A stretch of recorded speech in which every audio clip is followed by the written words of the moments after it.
안녕하세요, 수영입니다. 오늘도 짬짬이 시간 내셔서 내 손안의 책방으로 마실 오십시오. 띵동. 구독, 좋아요, 알람 설정이 도착했습니다. 오늘 읽어드릴 책은 비트코인이 하늘 높은 줄 모르고 치솟고 있는 이때 그것을 증명이라도 하듯이 2천만 원으로 시작하여 50억의 수익을 낸 저자의 투자 비법을 고스란히 담고 있습니다. 무엇보다 이 책의 재미 포인트는 각 장마다 나오는 저자의 투자 일기입니다. 일기에는 시장에 막 진입한 초보 투자자가 느끼는 두려움, 소기의 수익을 달성하면서 느끼는 환희, 수익의 손실을 볼 때 빠지는 고뇌가 그대로 녹아 있습니다. 이 책을 읽다 보면 어느덧 저자의 모습에 자신의 투자 경험을 대입시키게 되죠. 투자법을 전하는 일원서임에도 쉽고 재미있게 읽게끔 만들어주는 묘미가 있는 책입니다. 제목은 30살 비트코인으로 퇴사합니다. 강기태 지음, 발행은 국일증권경제연구소입니다. 자, 책 구성에 대해서 간단하게 말씀해 드리도록 하겠습니다. 책 머리가 있고 1장 숨만 쉬어도 돈이 들어오는 기회가 눈앞에 있다. 2장 사회 통념의 변화 속도는 느리다. 3장 100년에 한 번 오는 기회를 잡아라. 4장 비트코인이라는 자산의 사이클을 이해하라. 5장 리스트에 대해 정확하게 파악하라. 6장 장기 사이클을 활용해 중단기 사이클을 보아라. 7장 돈을 벌고 싶으면 어떻게 투자할지를 고민하라. 8장 종목 선정 기준과 매수, 매도 기준을 정하라. 제9장 성공적인 투자자가 되어라. 제10장 자유를 얻는 비전을 상상하라 라고 되어 있습니다. 저자는 2019년 4월 처음으로 암호화폐 투자에 뛰어들어 2년 만에 투자금의 250배 수익을 낸 그야말로 암호화폐 투자판의 전설이라고 합니다. 그는 짧은 기간 동안 어떻게 이러한 기적과 같은 수익을 낼 수 있었던 것일까?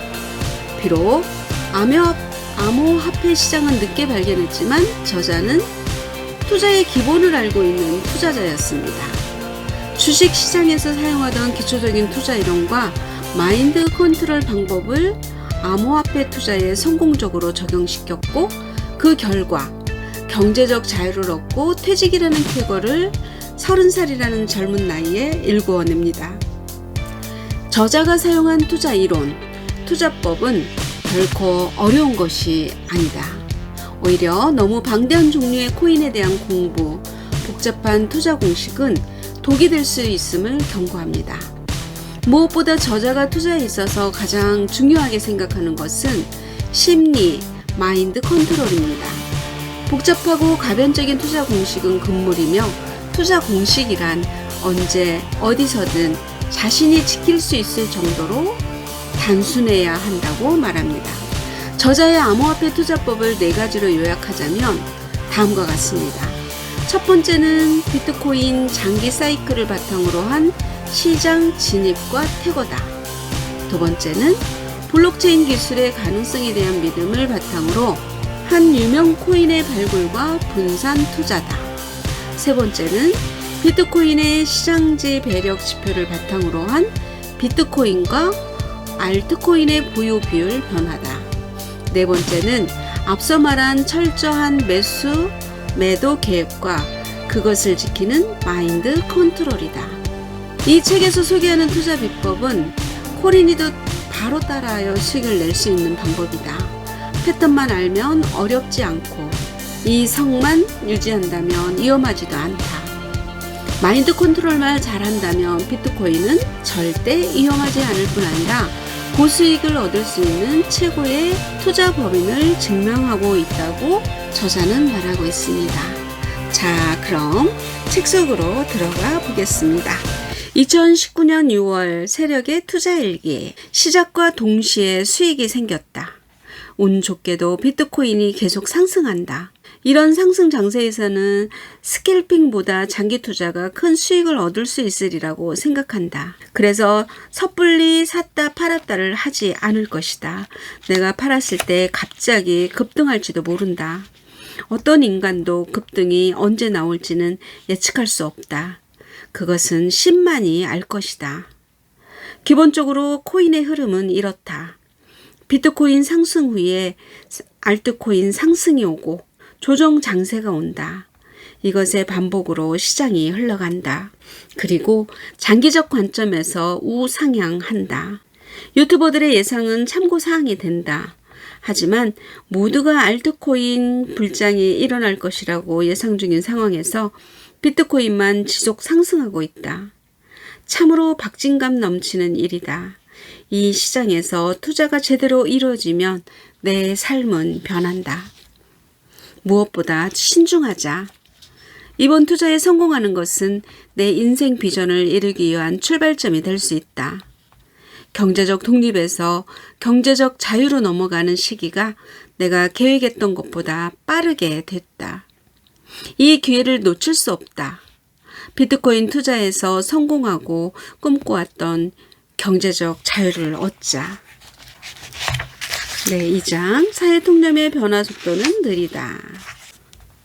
아파트 가격 흐름으로 보는 사회 통념과 실제 기회와의 괴리. 우리는 대부분의 사람들이 바라보는 투자처는 매력이 없으며 대중이 몰리는 것은 투자 가치가 떨어진다는 명제에 대해 이해하고 인정한다. 여기에 A는 B다의 대우인 B가 아니면 A가 아니다를 적용해보면 매력 있는 투자처는 사람들이 바라보지 않는다가 된다. 대부분 정말 매력 있는 투자처를 찾지 못하고 좋은 기회들을 놓치고 만다. 가장 대표적인 예는 부동산이다. 글을 쓰고 있는 2020년은 서울 아파트 불패 신화가 자리를 잡은 해이다. 절대적으로 영끌하여 사야만 하는 자산으로 인식되고 있다. 청약이 당첨되었다고 하면 주변에서 대박이라며 축하를 받고 마이너스 통장에 일반 대출, 제2금융권 이하까지 손을 뻗어 영혼까지 끌어모아 집을 가진다. 그리고 그런 사람들에게 박수를 보내며 축하와 격려를 한다. 여기서 말하고 싶은 부분은 2000년대 초반에는 아파트를 사는 것은 미친 짓이라고 대부분이 생각했다는 것이다. 돌아보면 2000년대 초반에 아파트를 사서 아직까지 안 판 사람들은 많은 돈을 벌었다. 즉, 대부분의 사람들이 예상했던 것, 미디어에서 이야기했던 각종 부정적인 이야기들, 부동산 전문가들이 나와서 말했던 폭락에 대한 이야기들은 지금 다시 살펴보기 민망할 정도로 어긋난 예측이었다. 최근 2021년도가 되어 주식 투자 열풍이 불고 있다. 동학개미 운동은 사회적 현상이 되었고 각종 주식과 해외 주식에 대한 관심은 굉장히 높다. 서점에 가보면 경제 분야는 주식과 관련된 책으로 가득 차 있다. 베스트셀러들 중에서도 꽤 많이 보인다. 코스피 지수가 3000이 된 현재에서야 관심을 가지고 이제 막 뛰어드는 사람들이 늘어나고 있다. 그런데 주식으로 정말 돈을 많이 벌 수 있었던 것은 2020년도 3월 코로나 팬데믹으로 인해 코스피 지수가 1400까지 내려갔을 때이다. 그때 분할 매수를 실천했던 사람들은 큰 돈을 벌었다. 물론 지금이라도 사람들이 주식 투자를 사기나 도박이 아닌 투자로 생각하게 된 것은 개인적으로 다행이라고 생각한다.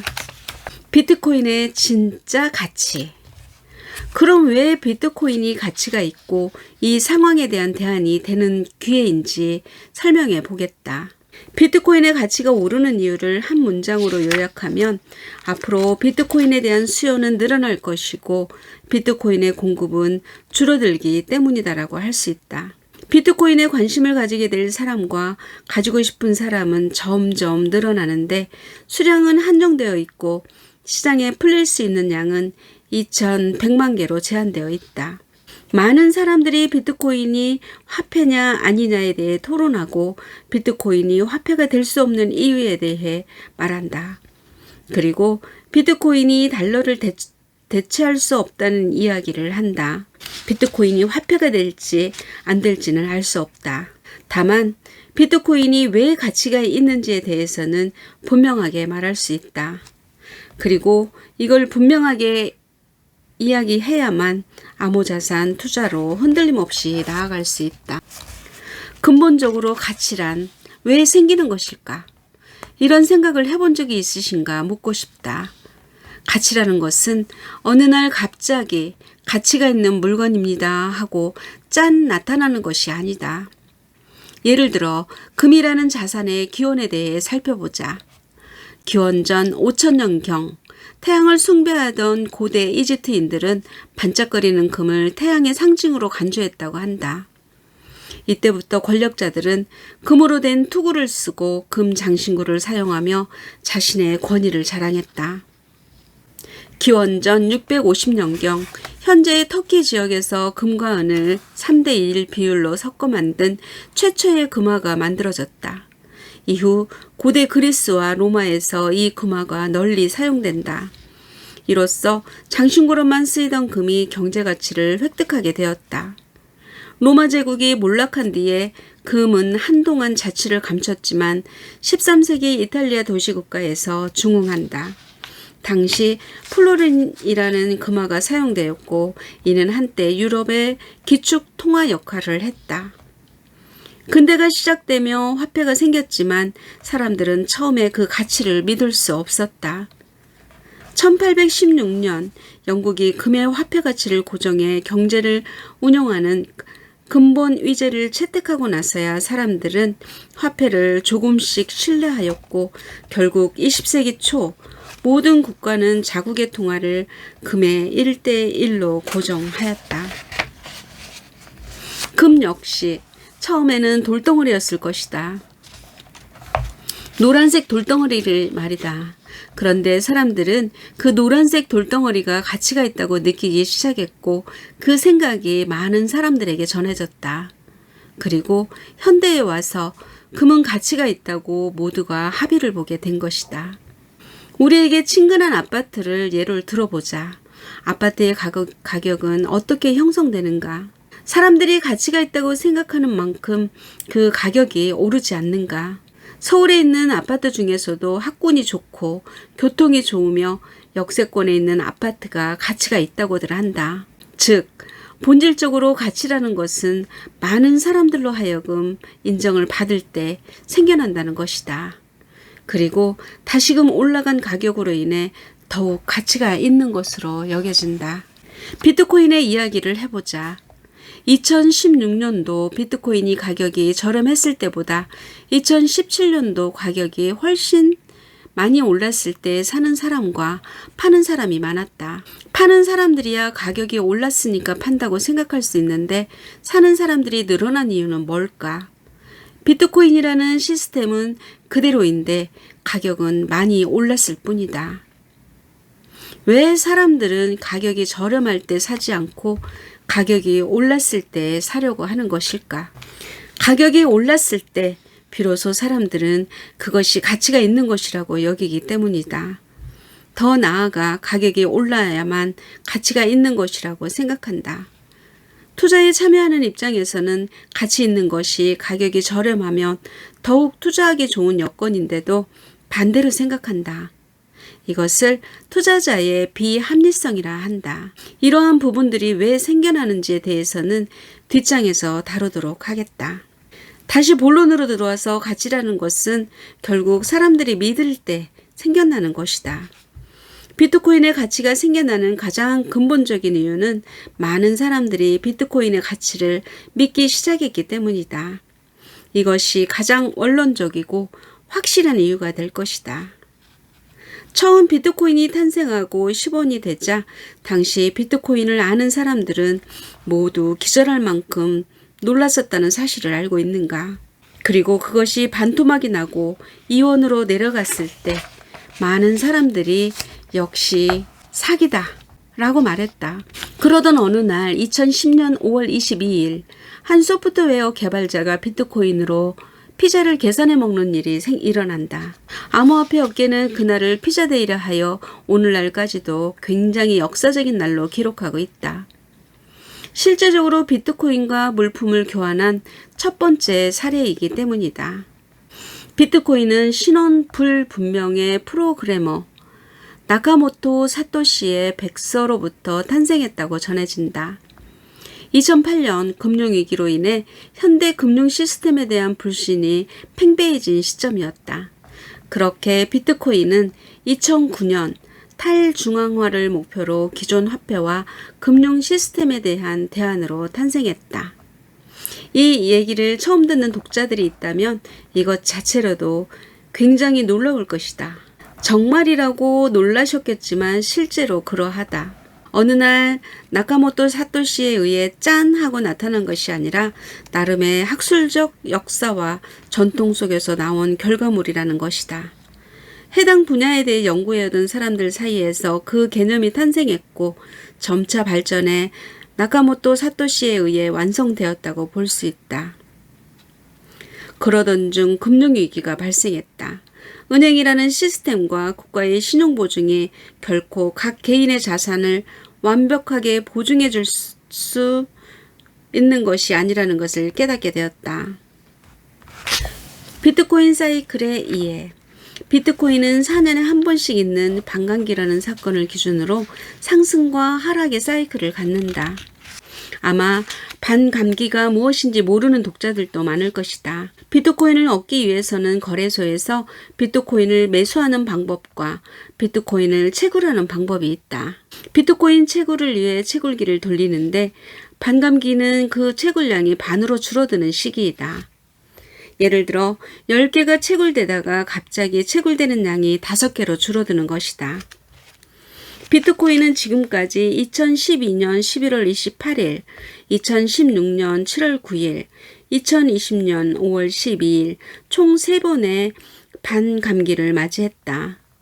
반감기를 거치면서 2009년 1블록당 50비트코인이었던 보상은 2012년 25비트코인에는 25비트코인, 2016년에는 12.5비트코인, 2020년에는 6.2비트코인으로 줄었다. 다음 반감기는 2024년 2월 26일로 예상되고 있는 상황이다.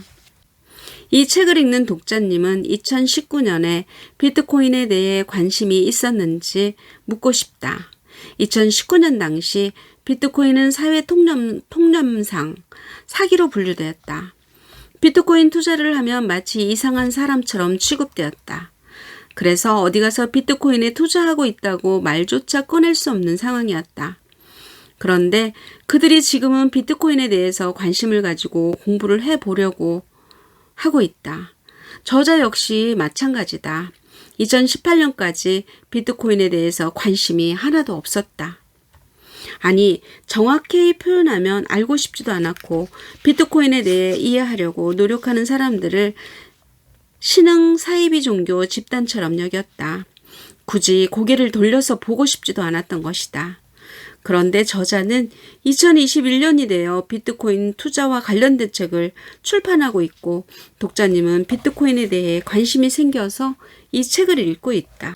최근에는 비트코인과 관련된 금융 상품들이 생겨나면서 전 세계적으로 비트코인에 대한 관심이 더 많아질 것으로 예상되고 있다. 그런데 이러한 세상의 변화와는 달리 비트코인이 채굴되어 시장에 풀리는 양은 점점 줄어들고 있다. 세상에 공급되는 양이 점점 줄어든다. 그럼 비트코인의 가격은 어떻게 될까? 지금 비트코인 가격이 오르는 이유는 수요는 늘어나는데 공급은 줄어들고 있기 때문이다. 이것이 가장 명확한 이유다. 비트코인은 총 2100만 개로 한정 수량으로 정해져 있다. 비트코인을 가지려면 사람들이 아무리 많아져도 전 세계 사람들 중 일부가 2100만 개 모두를 가지고 있다면 이 비트코인은 더 이상 아무도 소유할 수 없는 것이다. 비트코인 채굴 반감기는 2012년, 2016년, 2020년 존재했다. 약 4년에 한 번씩 오는 반감기를 통해 비트코인 채굴량은 지속적으로 줄어왔다. 즉, 이 책이 출판된 시점에 1년 전에 반감기가 왔었다는 것이다. 보통 반감기가 오고 다음 해에 비트코인이 고점을 갱신했다. 지금은 비트코인 상승 역사와 매우 흡사한 상황이다. 위 차트를 보면 색깔선으로 반감기를 표시했다. 반감기가 지날 때마다 가파르게 비트코인 가격이 상승하는 것을 볼 수 있다. 비트코인의 가격은 왜 반감기가 지날 때마다 올랐을까? 그럼 과연 앞으로는 어떻게 될까라는 의문이 들 수 있다. 만약 패턴대로 된다면 4년에 한 번씩 투자하면 되는 건가? 적어도 이 질문에 대해서는 지금은 알 수 없다 라고 답변할 수 있다. 왜냐하면 현재 비트코인이 채굴되는 양이 현저히 작아진 상태이기 때문에 그 영향이 갈수록 미비해질 것이라고 판단되기 때문이다. 비트코인은 전체 발행 개수가 2100만 개로 정해져 있고 2140년엔 발행 과정도 끝난다. 현재 시장에는 1860만 개의 채굴돼 유통되는 중이다. 앞으로 시장에 공급되는 비트코인은 240만 개다. 4년마다 도래하는 비트코인 반감기는 2140년에 모두 끝나게 된다. 그 이후로는 비트코인을 채굴할 수 없다. 이 말은 비트코인 반감기 사이클의 영향력은 점점 줄어들 수 있다는 것이다. 다만 채굴량이 줄어드는 만큼 비트코인이라는 자산의 가치는 올라갈 것으로 기대된다. 때문에 다음 사이클에서도 4년 주기론에 입각한 투자 방법이 통할 가능성이 없진 않다. 하락 사이클이 진행될 때에는 매수 타이밍이 되는 것이고 상승클이 진행될 때는 매도 타이밍이 되는 것이다. 하락 사이클의 분할 매수로 물량을 확보하고 상승 사이클에서 분할 매도로 충분한 이익을 챙긴다. 저자는 이 방법을 주된 투자 방법으로 삼았고 지금도 가장 유의미한 분석이라 생각한다. 제7장 돈을 보고 싶으면 어떻게 투자할지를 고민하라. 무엇에 보다 중요한 어떻게. 유튜브 채널을 운영하다 보면 채팅이나 개인 메신저로 매수와 매도 포지션을 묻는 사람들이 굉장히 많다. 저자는 방송에서 리딩을 하지 않는다. 매수와 매도에 대한 가격 조언을 하지 않는다. 그 이유는 저자에겐 정답인 포지션이 구독자에겐 정답이 아닐 경우가 많으며 구독자의 손실에 따른 책임 역시 질 수 없기 때문이다. 매수와 매도에 대한 생각, 시장에 대한 생각, 자산에 대한 생각, 시장 참여자로서 느끼는 시장의 분위기, 총 자산의 현황, 암호 자산의 포트폴리오 비중, 투자 경험, 투자자의 성향, 투자자의 투자 스타일 등 모든 것이 다르며 구독자가 어떤 성향을 가진지 알 수 없기 때문이다. 나와 너무 다른 사람에게 같은 방법을 고수하게 한다는 것도 맞지 않은데 투자에서 정말 일부분만을 차지하는 매수와 매도 의견을 준다는 것은 말도 안 될 정도로 어려운 일이다. 차라리 저자에게 돈을 맡기고 돈을 굴려준다면 가능한 일일 것이다.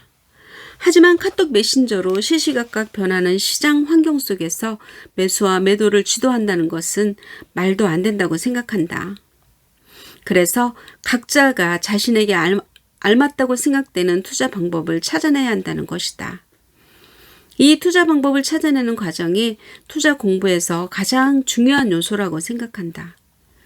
보통 암호 자산에 대해 공부하고 블록체인에 대해 공부하면 투자 성공으로 갈 수 있다고 생각하는 경향이 있다. 이 부분을 완전히 무시할 수는 없지만 저자는 이 부분에서 훨씬 중요한 부분이 투자 철학과 투자 방법에 대한 자기 확신이라고 생각한다. 만약 암호 자산에 대해서 많이 아는 사람이 투자에 성공하는 것이라면 블록체인과 암호 자산 전문가들이 돈을 가장 많이 벌어야 한다. 하지만 지식을 많이 아는 것과 투자를 잘 하는 것은 차이가 있다. 투자에서 궁극적으로 성공하려면 투자 마인드와 투자 방법에 대해 스스로 연구해야 한다.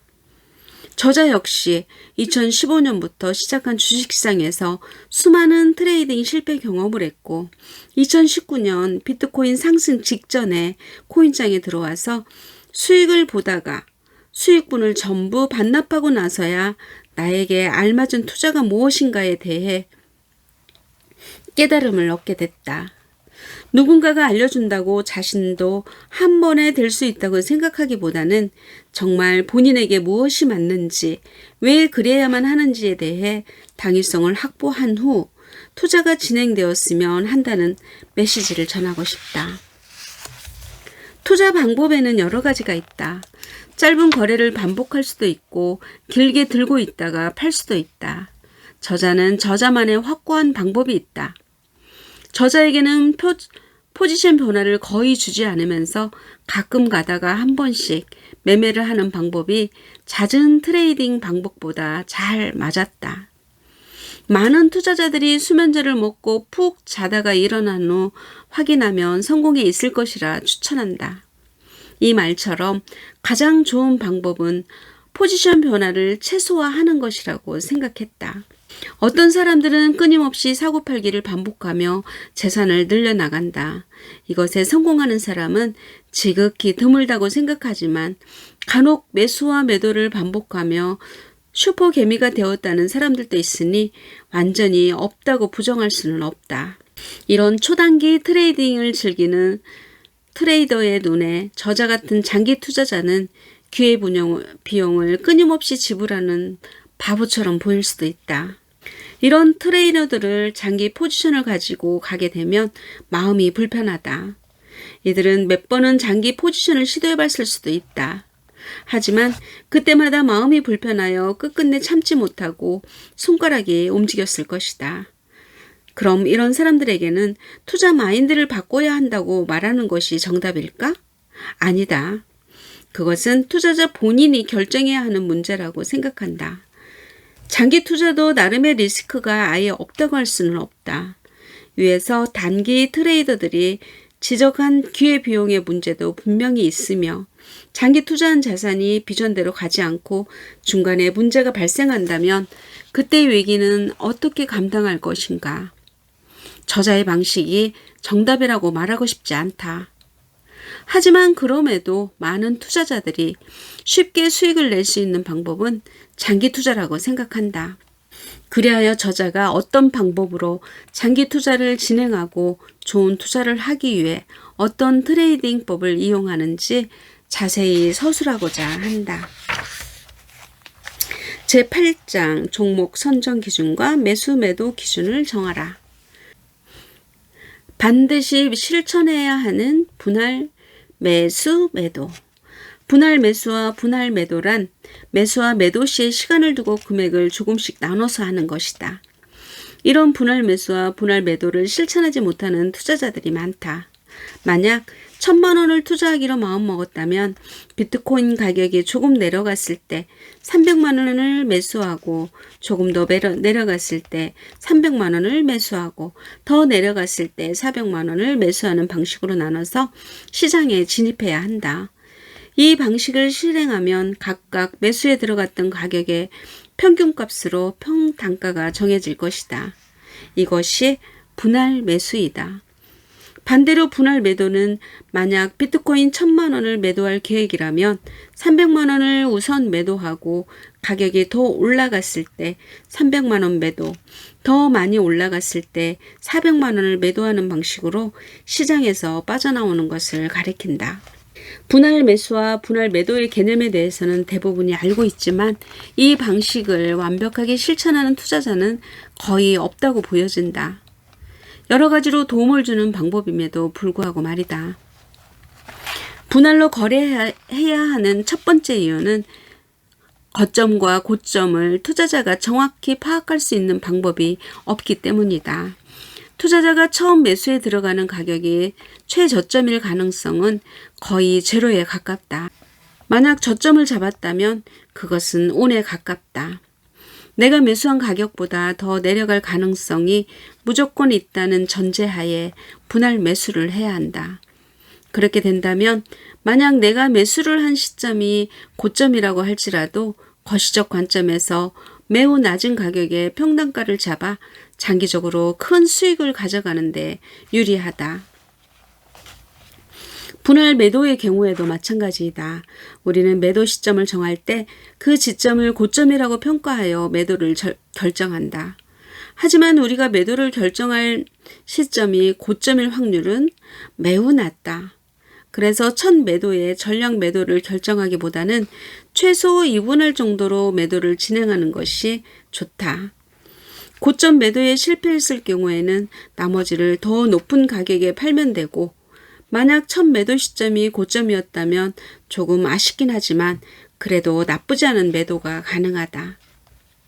한 번이라도 분할 매수와 분할 매도를 통해 성공 경험이 있는 투자자라면 이 방법이 왜 좋은지에 대해 누구보다 잘 이해할 것이라고 믿는다. 보통의 투자자들은 매수와 매도 결정을 충동적으로 하거나 가격이 급등하거나 급락할 때 조급한 마음으로 결정하는 경우가 부지기수이다. 이것은 앞서 살펴본 인간의 비이성 때문에 발생하는 일인데, 분할 매수와 분할 매도는 이러한 비이성적인 부분을 잠잠하게 만들어준다. 투자를 진행하다 보면 이 비이성적인 부분을 만들어내는 감정들이 투자를 어떻게 만든다는 것을 통감한다. 투자에 실패했던 분은 감정적으로 매수와 매도를 결정하고 있었는지 돌아보길 바라며, 이 밖에도 비이성적인 부분은 잠재울 수 있는 시도들은 지속적으로 해보는 것이 좋다. 네, 여기까지입니다. 저자는 이소연 작가의 저서 해빙에서 가지고 있음을 바란다면 소유하게 된다는 말을 인용하면서 암호 자산 투자에 적용해 보길 권하고 싶다고 합니다. 다가오는 큰 파도 앞에 잠파도에 연연해하지 말라고 합니다. 비트코인 투자에 관심 있는 분들에게 이 책을 권합니다. 끝까지 경청해 주셔서 감사합니다. 행복한 한 주간 되세요. 다음에 또 만나요. 안녕.